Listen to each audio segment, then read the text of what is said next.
Hey, this is Mr. Bubblz doing a quick video for the Batman Statue Collector channel. Just want to highlight some updates to the collection since the video that was on the Spec Fiction YouTube channel was posted. So this section before was all Marvel life-size busts, Avenger characters from Queen. I ended up moving all those to a center island, which I'll show you, and I guess starting the process of getting into some quarter scale Marvel. I had an opportunity to pick these pieces up, pretty good prices from Todd at Spec Fiction. Especially Hulk Transformation was one that I've been eyeing for a while, but I was really trying to avoid getting into that quarter scale Marvel. I really try to stay life size as much as possible, third scale. But these Hulk pieces I just really like. And the same with the Ghost Rider pieces. I always liked this Ghost Rider on horse since that came out, but didn't really fit the collection.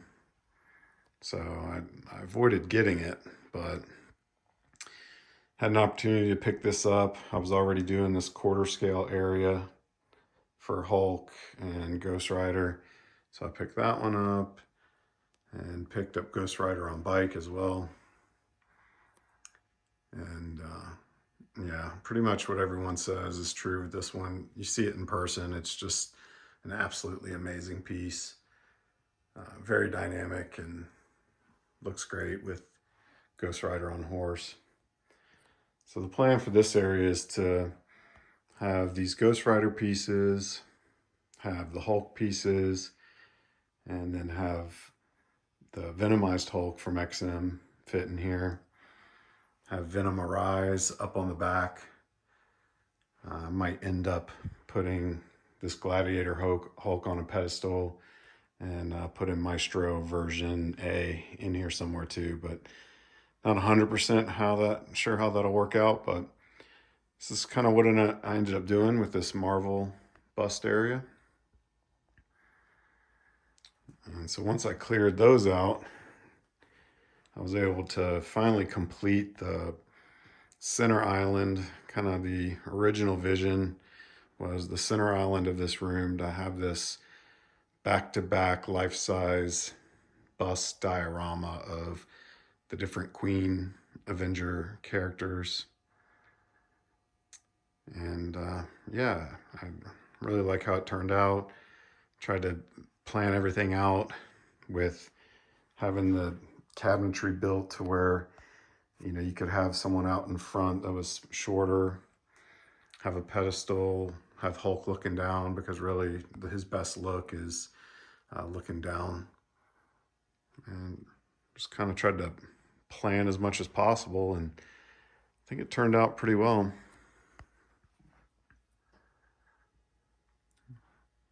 So I'll show you the other side of this area.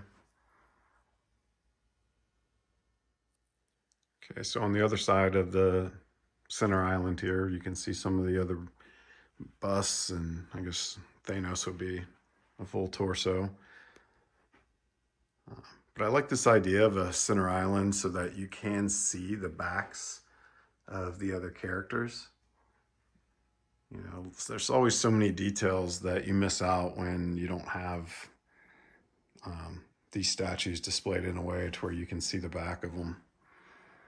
I mean, not a huge deal, but just all of the silicone on the back of Hulk and all that muscle definition with those traps in the back there. It's really cool looking, and normally you just don't get to see that. So it was kind of important to me to set this up, the final setup, so where you could see the front and the back of the statues depending on where you were standing. Try not to have them look jammed, instead look, you know, a little more like a group that's properly spaced. Again, having a bust up front with taller ones behind it. Spider-Man makes sense being a little bit higher, you know, filling in that gap. So a lot of planning, a lot of years waiting for these pieces to come in and getting everything set up to be able to do this island here with all of these characters. So that's the main update in this room. All right, so the other area that's gotten a pretty major update, it's still in work, is this kind of main room here. Used to be filled with pinball machines, so I ended up clearing all those machines out, and then I'm kind of starting the process of setting up some display units like this in this room for the Batman 1/3 pieces.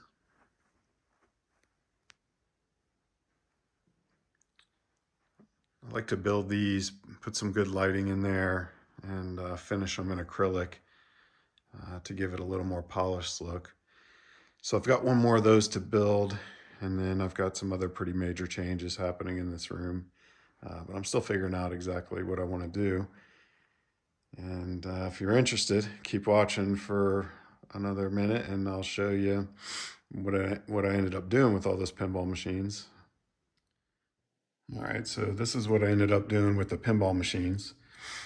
I wanted to put them in a room where I had plenty of space, but I wanted to be able to conceal it so it didn't kind of junk up the area where this was going.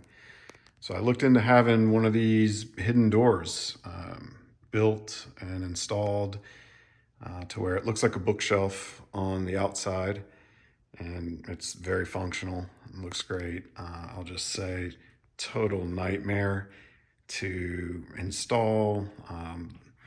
It comes as one big unit, but very difficult to have installed. Ended up needing a professional for sure. But if you open this door, this is what I ended up doing. Turning this room, this kind of hidden room, into its own pinball room. So I've got some of these Stern games here, waiting for one more to be delivered to fill that gap. You went ahead and put some busts in here. Deadpool one, obviously, for Deadpool, and Hulk for the Avengers pinball machine. And then just a couple more here. The next room that got some major updates since that video was the video game room. Most of this part's the same. I spaced out some of these pieces a little bit just to make them look a little bit better. But in general, this is all the same. But the main addition here was turning some dual closets into, I'd say, some really good display areas. So I needed drawers for all the spare parts that I'm accumulating as I'm buying more of these smaller scale pieces. So I had some cabinets built in there with drawers for those parts. And then there's also some book shelving up on top to put comic books, in this case, spare heads. But I really like how this turned out because it's a large area. You can have one of these statues that's meant to be a centerpiece properly displayed, and I was able to find a 30-inch Lazy Susan that lets me, rotate the piece, see all the way around it, see all the details, which I definitely appreciate. I always think it's a shame when you can't see one of these really expensive statues from all sides. They put the same amount of care in painting the back of it as they do the front, and it's a real shame when you can't see all that. So I think that worked out pretty well. And then the same thing over here for Justice Buster. Another, tough to display piece, non-scale piece, but setting it up like this as its own centerpiece in this display area turned out nice. You can see the Batman that goes with it back there in the back on its own little pedestal.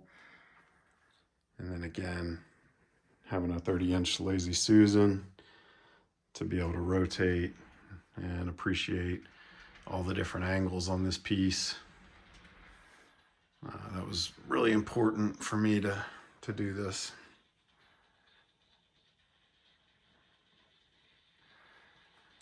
So yeah, for this room, that was the main project, and like everything else, way more difficult than you originally expected to be. More time consuming, more expensive, but I like how it turned out, and I like how functional these drawers are as well. Hey guys, thank you so very much for watching today, and if you're new here, please hit the subscribe button right here on the screen and check out these two awesome videos. I think you're going to love them. And also please join us on social media, Facebook, Twitter, Instagram, and TikTok. I would love to have you join in all the fun. Thank you guys so very much for watching. See you in the Batcave.